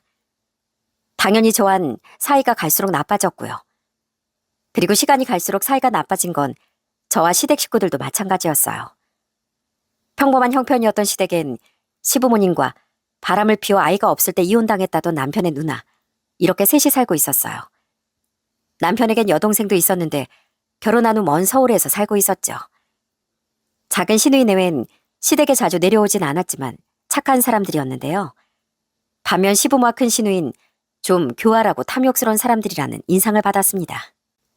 그래도 그들은 처음엔 제게 잘해줬었어요. 솔직히 며느리가 시댁에 와서 일하는 걸 당연하게 여기며 시집살이도 좀 시키긴 했지만 그건 뭐 그냥 대충 넘길 수 있는 일이었죠. 그런데 남편이 사업을 할 무렵부터 시부모가 자꾸 이런 말을 하는 거예요. 사돈 어른들은 우리보다 연세가 많으셔서 건강도 각별히 관리해야 하실 것 같구나. 혹시 무슨 지병이나 많이 편찮으신 데는 없으시니? 처음엔 시부모가 저희 부모님의 건강을 걱정해 주는 건 줄 알았습니다. 그런데 남편의 사업이 망한 뒤 어느 날쯤엔 대뜸 저희 부모님의 유산 얘기를 꺼내더라고요. 인춘이가 그러는데 사돈 어른들께서 재산을 사돈 총각에게 너무 많이 넘기셨다지? 그럼 뭐 나중에 돌아가시면 남은 유산은 다 너한테 넘기시는 거니? 글쎄요. 두 분이 돌아가시는 일은 먼 일이라고 생각하고 그런 생각까지는 안 해봤어요. 그래도 연세도 있으시고 언제 건강이 나빠지실지도 모르는데 미리 준비하셔야지. 유산 같은 건 나중에 자식들끼리 유산 싸움 날 수도 있잖아. 저기 우리 친척 중에 잘하는 변호사가 있는데 사돈 어른들께 그 변호사 소개시켜드리면 어떨까? 변호사요? 아니, 왜요? 아니, 혹시 재산을 제대로 정리하시기 전에 무슨 일이라도 나면 골치 아파지니까 지금 미리 유언장을 쓰시거나 너희 앞으로 건물 정도는 증여해 놓으셔도 괜찮잖니. 그럼 너희 형편도 좀 넉넉해지고 겸사겸사 우리 인춘이 새 사업도 일찍 시작할 수 있을 테고 그러게 형편이 좋아지면 나중에 우리가 늙었을 때 도움도 좀 줄 수 있지 않겠니? 그래 옳게. 누이 좋고 매부 좋고네. 겸사겸사 옳게 내가 우리 부모님 많이 챙겨주면 나도 떡고물 좀 얻어먹는 거지 뭐. 정말 기가 찼습니다. 자기들이 뭔데 저희 부모님의 사후를 논한답니까? 정말 너무 화가 나더라고요. 죄송하지만 어머님, 아버님, 저희 부모님 재산은 두 분이 알아서 하실 거예요. 오빠에게 많이 주셨던 어쨌든 간에 그건 두 분이 땀 흘려서 버신 돈이니까 제가 서운해할 일은 아니라고 생각하고요. 전 이미 신혼집만으로도 넘치게 감사하고 있어요. 그러니 자식인 저도 관심 갖지 않는 두 분의 재산 이야긴 더는 안 하셨으면 좋겠어요. 형님도요. 부탁드립니다. 부글부글 끓는 속을 부여잡고 전 우선 최대한 차분하게 그들의 입을 막았습니다. 그런데 사람이 좋게 말했더니 그들은 자꾸 누울 자리도 아닌 곳에 발을 뻗으려고 들더군요. 그들은 남편이 저희 부모님께 그랬듯 자꾸만 똑같은 얘기를 반복하더라고요. 저도 더는 참지 않고 그들에게 똑바로 말했죠. 제가 분명히 부탁드렸는데 왜 자꾸 저희 부모님 재산에 다들 관심을 가지세요? 또 왜 세 분이 저희 부모님의 사후를 논하냐고요. 저 정말 기분 나빠요. 그리고 설사 부모님이 저한테 건물을 증여해 주신다고 해도 그 혜택을 저희 부모님이 받지 왜 두 분이 받을 생각을 하세요? 형님은 더더욱 마찬가지고요. 제발 그만 좀 하세요. 아니 옳게. 시댁이 우스워? 어디서 며느리가 감히 시댁 식구들한테 소리를 질러? 우리가 사람이 좋으니까 봐주는 거지. 다른 데 가면 바로 소박 맞아. 시댁 무서운 줄 알아야지. 친정이 좀 사는 것 같아서 여태 좀 대우해줬더니만 어디서 기어올라? 나 왕년에 한가닥 했어. 어디 내 손맛 좀 볼래? 나이가 40이 넘어서 한가닥 하셨던 게 자랑이십니다. 형님은 그렇게 좋은 며느리였어서 바람 피워서 소박 맞으셨어요? 그러자 원래도 성격이 보통이 아니었던 신우인, 시집 식구인 게 뭐 대단한 벼슬인 것처럼 제게 윽박지르더군요. 솔직히 그동안 시부모보다도 앞장서서 제게 시집살이 시켰던 사람이 신우이였거든요. 그래도 초반엔 좀 덜했는데 제가 시부모와 자신의 설득에 넘어오지 않자 제게 점점 더 심술을 부리더라고요. 그 와중에 제게 저런 말까지 하니 저도 더는 못 참겠더군요. 그래서 저도 똑같이 맞받아 쳤더니 신우이가 덥석 제 머리채를 잡는 겁니다. 아! 나요. 놓으라고요. 누군 손 없는 줄 알아요? 아주 개판이었습니다. 저도 열받아 지지 않고 신우의 머리를 죄다 쥐어뜯었죠. 그런데 시부모는 그 일을 가지고 재탄만 하더라고요. 아무리 걔가 그런다고 해도 며느리가 신우의 머리털을 똑같이 뽑아놔? 있는 집 자식이라고 네 부모가 시댁 식구들을 어떻게 대해야 하는지 가르쳐주지도 않고 오냐오냐 키웠어? 그냥 시부모가 하라고 하면 이해하고 건물 하나 좀 받아오면 될걸. 뭐 잘났다고 안 된다 싫다. 하다 이 사다를 만들어? 저희 부모님 저 오냐오냐 키우신 적 없고요. 며느리가 뭐 죄인인가요? 그리고 욕심도 정도껏 부리세요. 저희 부모님 힘들게 일구신 재산을 세 사람이 뭔데 자꾸 군침을 흘리냐고요. 자기 기분 나쁘다고 손부터 나오는 형님 가정교육부터 어떻게 시켰는지 곰곰이 되돌아보세요. 어이가 없어서 전 그런 시부모에게도 소리를 빽 지르고 나와버렸습니다. 더 기가 막혔던 건 자기 부모님에게 함부로 했다며 남편도 제게 화를 냈다는 거예요. 당신이 장인 장모님이 소중하듯 나도 우리 부모님이 세상에서 제일 소중해. 우리 부모님이 며느리한테 그런 소리를 듣고 얼마나 무안하셨겠어? 시댁 식구들에게도 남편에게도 정말 오만 정나미가 다 떨어졌습니다. 그 뒤 전 시댁의 발길을 아예 끊었어요. 그나마 남편도 친정에 기본을 했으니 저도 시댁에 딱 기본적인 날만 갔지만 가서도 입을 꾹 다물고 있었죠. 이혼 생각이 간절해지고 있었지만 아이를 위해 이혼은 신중하게 결정하려고 했던 거예요. 하지만 갈수록 절 못마땅해 하던 시댁 식구들과 아직까지도 포기 못하고 사업 노래를 부르며 저희 부모님에게 서운해하던 남편을 보며 제 인내심은 한계에 달해가고 있었습니다. 그렇게 결혼한 지 7년이 지난 어느 날이었어요. 전 엄마에게 정말 충격적인 전화를 받았습니다. 현주야, 우리 큰일 났다. 네 아빠 이름으로 된 그 건물 있지? 그게 글쎄 경매에 넘어갔어. 네 오빠 때문에. 대체 이게 무슨 말인가 싶더라고요. 우선 엄마를 진정시키고 자초지종을 들어봤더니 그 전말이 기가 막히더라고요. 수철이 그놈이 걔가 다니는 그 작은 공장 있지? 그 사장이란 사람이랑 같이 우리 집에 찾아와서 그러는 거야. 거기서 일하는 동안 그 형님이란 사람이랑 많이 친해졌대. 근데 우리 수철이가 일을 그렇게 열심히 해서 그 사장이 수철이를 좋게 봤다더구나. 그래서 이번에 자기가 사정이 있어서 공장을 정리하고 해외 이민을 가야 하는데 수철이한테 그 공장을 싸게 넘겨주기로 했다는 거야. 근데 수철이가 자기가 모아둔 돈으론 공장 부지, 그 안에 있는 기계들 그거 다 인수하기 택도 없으니까 우리한테 도와달라고 하려고 찾아왔다는 거야. 설마 또 돈을 빌려달라고 했다는 거예요? 그래, 건물을 담보로 해서 대출을 받아달라고 사정사정하더라. 당연히 우린 처음엔 거절했지. 그런데도 그 뒤로 수철이가 몇 번이나 찾아와서 그 공장 연매출이 어떻게 되고 순이익이 어떻게 되는지 보여주고 그 공장하고 거래하는 업체들까지 전부 다 확인시켜주더라. 인수만 하면 우리 돈을 갚는 거 시군죽 먹기라고 말이야. 부모님은 공장 사장까지 직접 데려와 보여주고 이번엔 다르다는 근거까지 보여준 오빠의 말에 넘어가셨다더군요. 성공할지 실패할지 아무 기약 없는 사업이 아니었으니까요. 그게 몇 달 전 일이었는데 부모님은 제가 괜한 걱정을 할까봐 그동안 아무 말씀도 하지 않으셨다네요. 그런데 알고 봤더니 오빠의 말이 전부 거짓이었다는 겁니다. 그 망할 놈이 우릴 속인 거야. 지 부모를. 그놈 이미 작년에 그 공장 그만뒀었대. 같이 왔던 그 사람이 거기 사장이 맞긴 맞았는데 실은 다 거짓말이었다고 인정하더라. 수철이 그놈이 기어이도 주식에 빠져선 몇 년 동안 야금야금 번 돈을 다 까먹었었나 봐. 그걸 복구하려다 더 큰 손실을 내고 그런 악순환이 반복된 거지. 대출도 많이 받다가 안 되니까 친하게 지내던 그 사장한테까지 돈을 7천만 원이나 빌렸대 글쎄. 뭐라고 했는지 모르겠는데 무슨 거짓말 해서 빌렸다나 봐. 공장 사장은 오빠가 돈을 갚지 못하자 사기로 고소하겠다며 난리가 났다고 합니다. 그때 오빠가 자기 부모님에게 돈을 받아낼 방법이 있다며 그 사장을 꼬드겼다네요.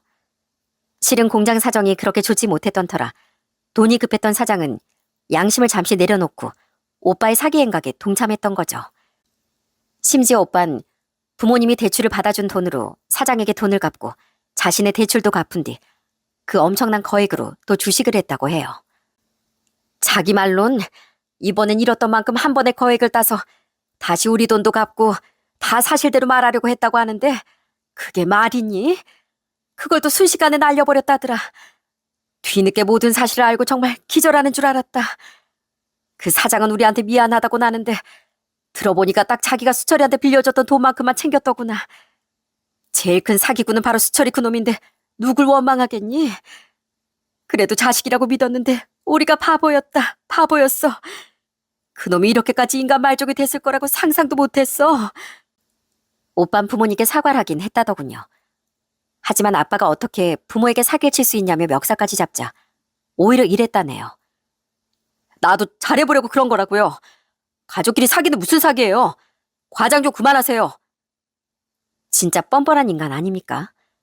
너무 화가 났지만 전 우선 엄마를 위로하며 전화를 끊었어요. 그때 남편도 옆에서 함께 그 통화를 듣고 있었는데요. 남편은 무슨 자기가 사기를 당한 것처럼 펄펄 뛰더라고요.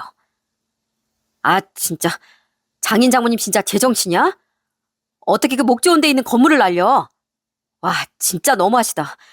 내가 도와달라고 할 때 눈도 하나 깜짝 안 하시더니 아우 열받아. 아까워 죽겠네. 당신 건물이 날아갔니? 당신 그러는 거 속보여. 저희 부모님이 잘하셨다고 못하겠지만 당시 저희 부모님 연세가 거의 여든 직전이었거든요. 왜 사기꾼들이 노인분들을 대상으로 사기를 많이 치겠어요?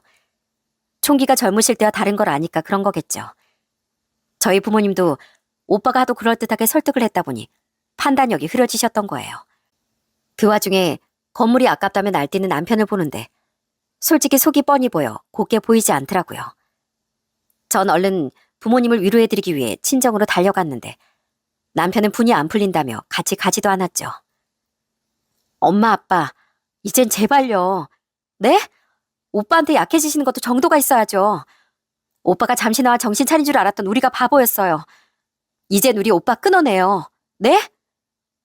안 그래도 2번 다시 여기 오지도 말라고 악을 썼다. 그럼 뭐하니? 이미 건물은 날아갔는데 우리가 어리석었다. 너무 열이 받아 오빠에게 전화했지만 오빤 뻔뻔하게 이러더군요. 네가 인간이야? 엄마 아빠 평생 해외여행 한번 못 나가시면서 1년 360을 뼈 빠지게 버신 돈으로 일군 재산이야. 어떻게 그걸 마지막 건물까지 말아먹을 수가 있어. 엄마랑 아빠, 오빠 때문에 속 끓이느라 식당 정리한 뒤에도 마음 편히 여행 한번 못 다니신 거 알잖아. 어떻게 끝까지 이렇게 불효막심하게 구냐고. 이미 어머니 아버지한테 원망 실컷 들었어. 네 돈이야? 아니잖아. 근데 왜 너까지 이 난리야? 끊어. 나도 바빠 지금. 너무 분통이 터지더라고요. 그래도 이미 일어난 일을 뭐 어떡하겠습니까? 이젠 연세도 많아진 부모님이 쓰러지시기라도 할까 걱정돼 이후 전 부모님을 자주 찾아갔습니다.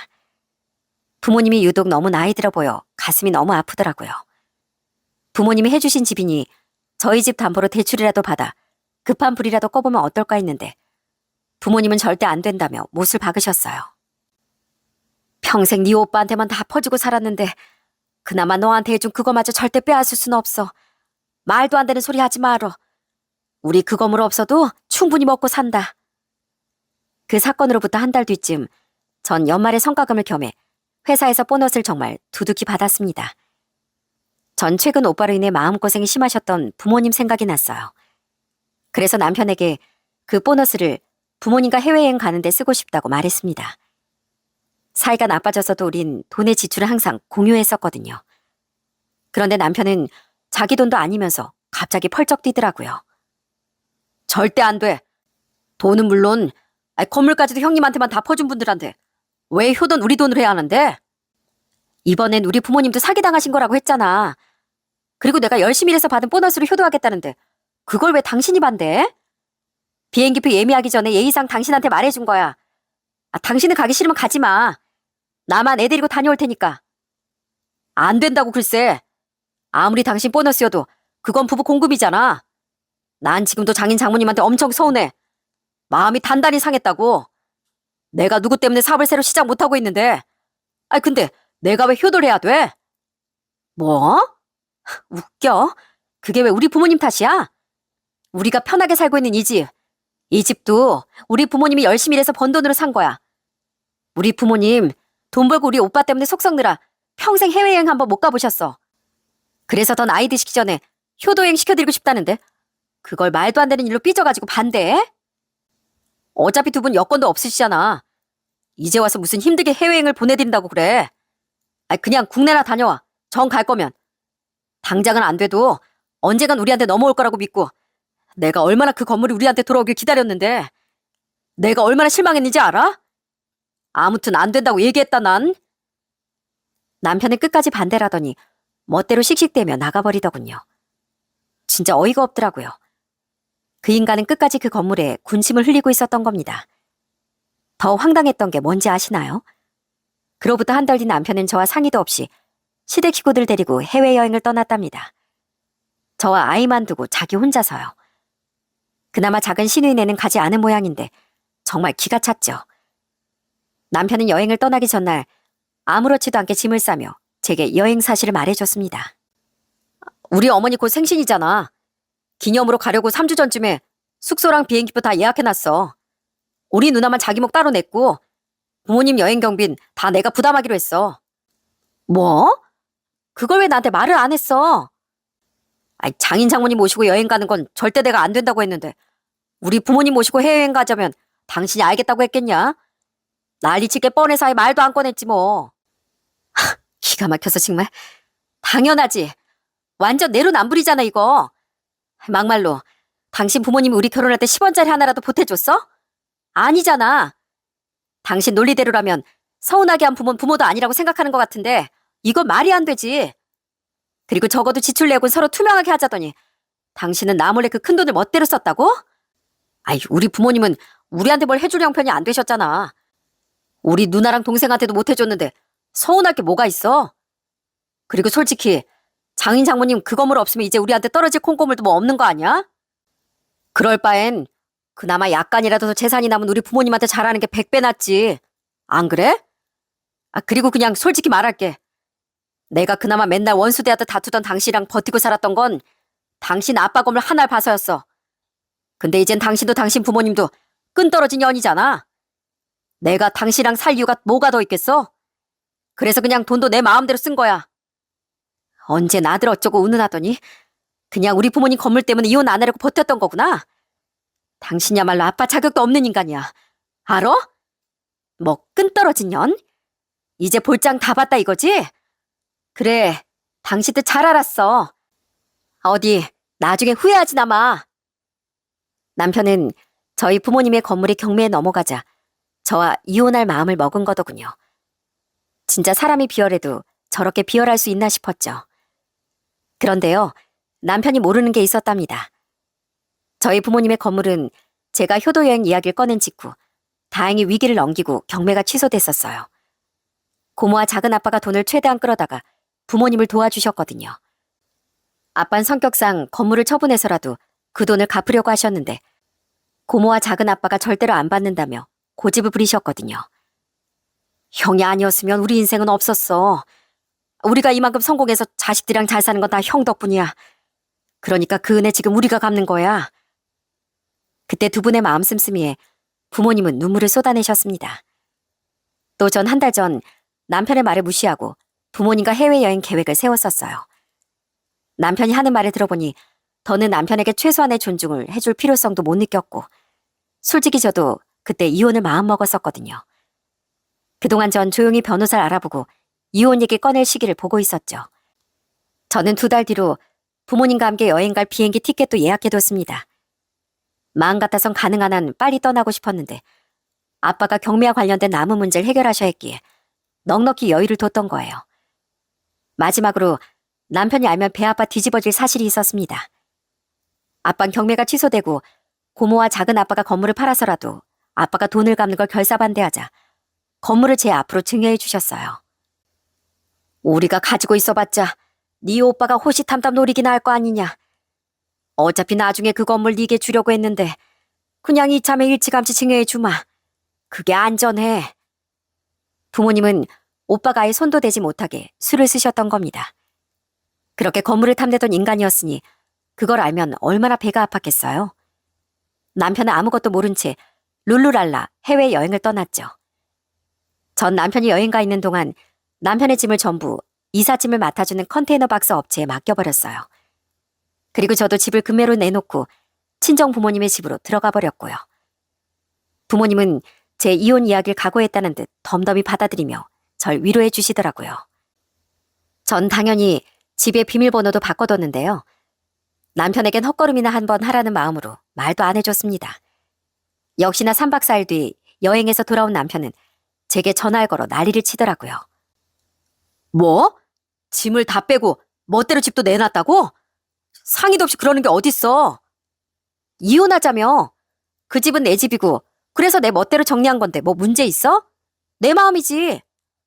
아니, 애 낳고 7년이나 같이 살았으면 이 집에 내 지분도 있는 거지. 그건 변호사 통해서 한번 싸워보고 그래봤자 당신 지분이랄 것도 없을 거야.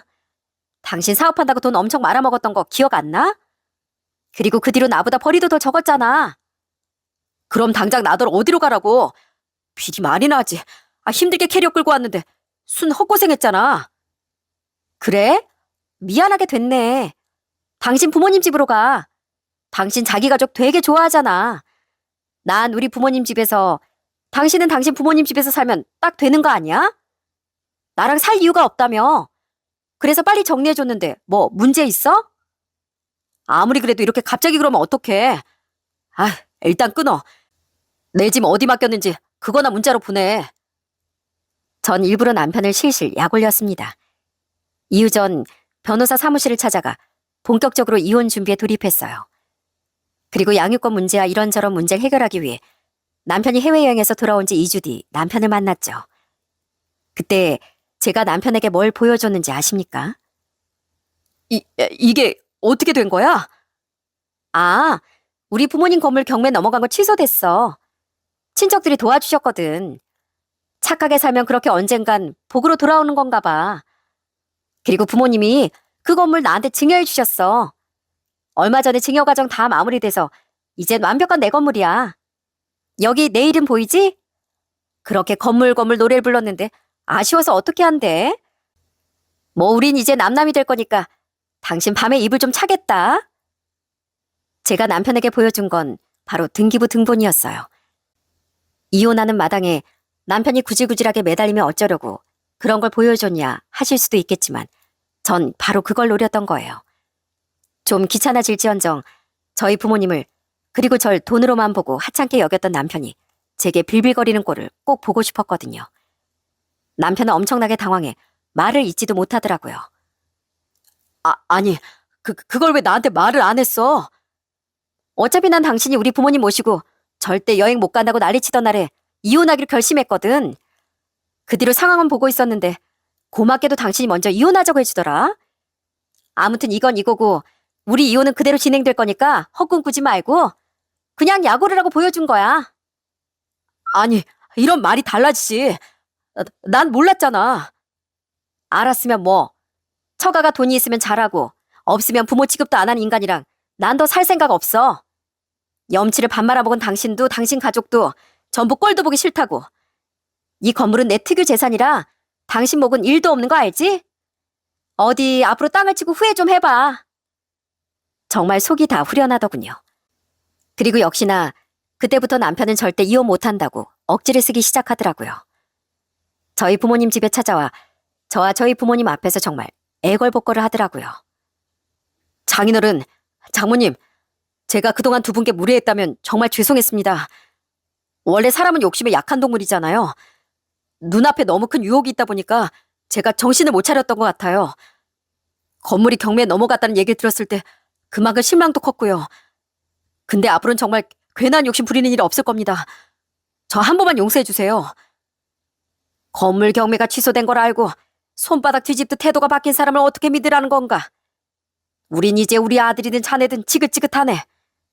우리 딸이라도 편하게 살 수 있도록 그만 구질구질하게 굴게. 여보, 우리 아들 생각해봐. 어? 부모가 이혼하면 애가 받을 상처가 어떻겠어? 그렇게 애를 생각하는 분이 나한테 먼저 갈라서자 가셨어요? 기억 상실증이니? 당신이 먼저 말 꺼낸 이혼이라는 거 잊지 좀 마. 그리고 좀 가. 우리 집에 좀 들어가게. 확 경찰 불러버린다. 당연히 남편의 애원은 씨알도 먹히지 않았죠. 그리고 더 웃긴 건 시부모와 큰 시누이까지 제게 전화를 걸었다는 거예요. 그런데 받아봤자 목적이야 뻔하지 않았겠습니까? 쌍욕을 하거나 이제 와서 매달리거나 뭐 둘 중 하나였겠죠. 그래서 전화를 받지 않았더니 시모가 이렇게 문자를 보내왔더군요. 예, 너 사람 기만하니? 돈 좀 있다고 사람 이렇게 우습게 만들면 돼? 애초에 네가 건물 경매 취소된 거 말을 안 해서 우리 아들이 그런 거잖니? 쌍방 잘못이니까 잘 화해하고 이혼 다시 생각해봐. 애를 생각해야지, 애를. 네, 바로 애를 생각해서 이혼하는 거예요. 그리고 사람을 돈으로만 보는 사람은 저도 더는 사람으로 보이지 않아서요. 아주머니 아들도 아주머니 가족도 전부 다요. 앞으로는 양심 좀 챙기고 사세요. 전 이렇게 답장을 하곤 시댁 식구들 번호를 전부 차단해버렸습니다. 작은 시누이와는 따로 연락을 하진 않았지만 어쨌든 친한 사이도 아니었으니 상관없었고요. 이후 저와 부모님은 아이를 데리고 예정대로 아주 행복한 해외여행을 떠났습니다. 알턴이 갔던 남편과 시댁 식구들과도 곧 작별이라고 생각하니 비행기를 타고 있지 않아도 나는 듯한 기분이더라고요. 그리고 처음 나가본 낯선 해외를 내내 신기한 듯 구경하시던 부모님을 보니 그렇게 뿌듯할 수가 없었어요. 그때 다짐했습니다.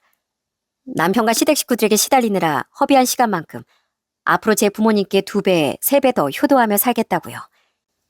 이후 해외여행에서 돌아온 뒤 전 이제와 이혼을 안 하려고 발버둥 치던 남편 때문에 이혼 소송에 돌입했습니다. 그리고 그렇게 길지 않은 싸움 끝에 전 이혼에 성공하고 양육권도 가져올 수 있었어요. 재산 분할도 자기가 바랐던 것의 발톱의 때만큼도 가져가지 못했고 남편이 제게 다달이 양육비도 지급해야 한다는 판결을 들은 남편의 얼굴은 완전히 울상이더라고요.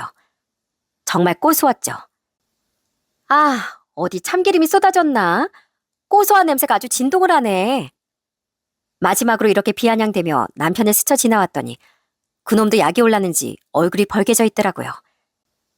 그 뒤 시간 1년 반 정도 흐른 지금 전 아이와 부모님과 아주 잘 살고 있습니다. 우선 부모님이 해주셨던 제 집이 팔린 뒤 전 부모님과 상의해 그 돈을 고모와 작은 아빠께 나눠드렸답니다. 두 분이 도와주신 금액에 비하면 부족하지만 제발 이거라도 받아주시길 바란다면서요. 끝까지 거절하던 두 분은 하는 수 없다는 듯 그 돈을 받으셨죠. 전 지금 부모님이 물려주신 건물의 월세를 부모님께 전부 드리고 있습니다. 그리고 오빤 제가 이혼한 뒤 부모님이 제게 건물을 증여해 주신 걸 어떻게 알고 집에 찾아와 난리를 치더라고요. 그리고 그때 아빤 아주 차가운 표정으로 오빠에게 으름장을 놓으셨죠. 우린 그래도 네가 자식이니 마지막 은혜를 베풀어 줬다. 널 사기로 고소하지 않은 거. 그걸 끝으로 우린 부모를 돈으로만 봤던 널 더는 자식으로 생각하지 않기로 했다. 만약 네가 또 찾아온다면 그땐 우린 널 정말 고소할 거야. 아버지, 저 수철이에요. 두 분 자식이요. 네가 우리 아픈 손가락이었기 때문에 여태 너한테 끌려다녔던 거야. 하지만 더는 안 된다. 또 찾아오면 어떻게 되는지 경고했으니 정말 새 인간이 되기 전엔 절대 찾아올 생각 말고. 오빤 그때 아빠의 말씀이 충격적이었는지 아직까진 다시 부모님께 연락을 해오진 않고 있어요. 부모님도 저도 만약 오빠가 연락을 해온다고 해도 받아줄 생각이 없습니다. 오빠가 정말 정신 차리고 개가천선해서 자신의 잘못을 뉘우치지 않는 한 우린 평생 오빠를 가족으로 생각하지 않고 살아가려고 해요. 전 남편은 지금 다행히 양육비를 꼬박꼬박 보내고 있습니다. 면접 교섭권 때문에 아이도 한 번씩 전 남편에게 보내고 있는데 아직 아이가 어려서 그 과정에서 전 남편의 얼굴을 한 번씩 봐야 했어요. 제가 아이를 데려다 줘야 했으니까요. 전 남편은 아직 자기 부모 집에 얹혀 살고 있는 것 같은데 절 볼 때마다 미련이 아주 뚝뚝 떨어지곤 하더군요. 하지만 제가 자신을 벌레 보듯 바라보는 걸 알고 차마 용기를 못 내는 것 같더라고요. 앞으로 그 인간이 미련의 밑자만 보이면 전 날카로운 말로 주제 파악을 제대로 시켜줄 생각입니다. 제 사연의 내용은 여기까지예요. 이렇게 지금 부모님은 너무 아픈 손가락이라 차마 놓지 못하고 오래도록 붙들고 계셨던 오빠를 드디어 포기하셨답니다. 제 앞에선 티내지 않으시려고 애쓰시지만 가끔 두 분 모두 오빠를 떠올리며 몰래 눈물 지으신다는 걸 잘 알고 있어요.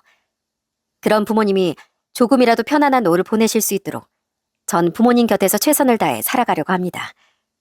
저희 아들을 바르게 키우면서 말이죠. 제가 그렇게 길지 않은 인생을 살면서 느낀 게 있는데요. 그건 사람보다 돈의 가치가 높다고 생각하는 사람들이 생각보다 많다는 겁니다. 그런 잘못된 가치관을 가졌기에 누구보다 소중히 해야 할 사람, 내 가족을 돈으로만 볼 수 있는 거겠죠. 자신의 행복을 위해선 돈이 더 중요하다고 생각했으니까요. 하지만 유명한 말이 있죠.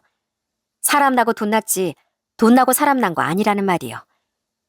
사람의 마음은 진심과 진심이 만난다면 영원할 수 있습니다. 반면 돈은 어떻게 생각하면 한낱 물건일 뿐이에요. 그런 돈에만 집착하며 정말 중요한 걸 잊고 사는 것만큼 어리석은 일은 없다는 말을 여러분께 마지막 인사 드리기 전에 꼭 남기고 싶습니다.